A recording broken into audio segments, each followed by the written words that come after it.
大家好，最近茶艺这个词的热度很高，但在我们学茶人的眼中，茶艺呢是指饮茶的艺术，是一门生活艺术。茶艺起源于中国，然后传播到世界各地，和各国各地区的文化相结合，形成各具特色的风格。这期视频我们先来讲一讲我们国家茶艺的一个发展。中国有文字记载的饮茶开始于西汉，在这2000多年的历史上，不同的历史时期，他们各自的饮茶方式也有所不同。中华茶艺萌芽于晋，形成于唐，发展于宋明，衰于近现代，复兴于当代。下面我们按照演变的过程来一一展开。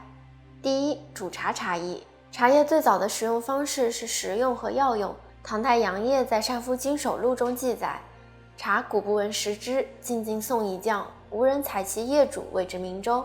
这里的明粥就是用茶叶来煮成羹汤。这时对茶叶的使用方式还谈不上是艺术性，只能说是茶艺的一个雏形。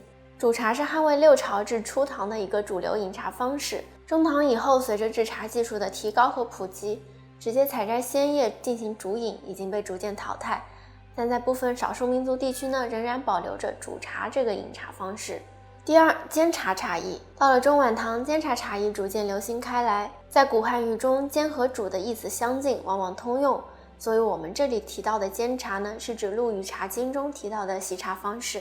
煎茶对煮茶加以改进，在水2沸时加入茶末，3沸时茶便煎成，这样煎茶的时间较短，茶汤的色香味俱佳，形成陆羽式煎茶。依据《茶经》，煎茶茶艺的步骤有备气、择水、取火、候汤、制茶、碾螺、煎茶、酌茶、品茶等。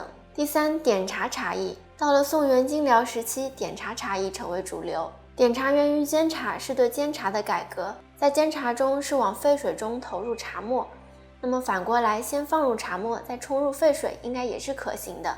点茶茶艺便由此诞生。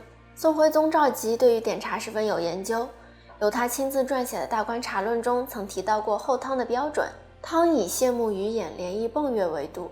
意思就是说，当螃蟹的眼睛、鱼的眼睛一样大小的泡泡连绵不断出现的时候呢，这个时候茶就已经煮好了，可以进行点茶了。点茶所需的主要器具有茶炉、汤瓶、茶筅、茶末、茶盏，其中茶盏呢崇尚使用建窑黑釉盏。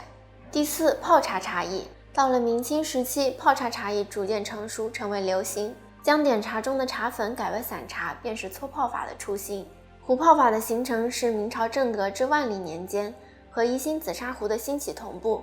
因此也有人推测壶泡法是苏武一代人的发明。除此之外，入清以后，福建人民又在壶泡法的基础上开发出一种用小壶小杯来冲泡品饮乌龙茶的功夫茶艺。第五，当代茶艺。到了20世纪80年代，中华茶文化全面复兴，首当其冲的便是茶艺的复兴。茶艺这个词在1977年于台湾被正式确立，随后在台湾兴起，并出版了一批关于茶艺的画册和书籍。在内地，童启庆教授等人对于茶叶的理论和实践探索中做出了巨大成就，给当代中华茶艺提供了范式。当代茶艺目前仍处于一个探索阶段，但已经呈现出一个百花齐放、百家争鸣的局面。好了，这期关于茶艺发展过程的视频就先到这里了。如果觉得有收获的话，请点个关注，我们下期视频再见，拜拜。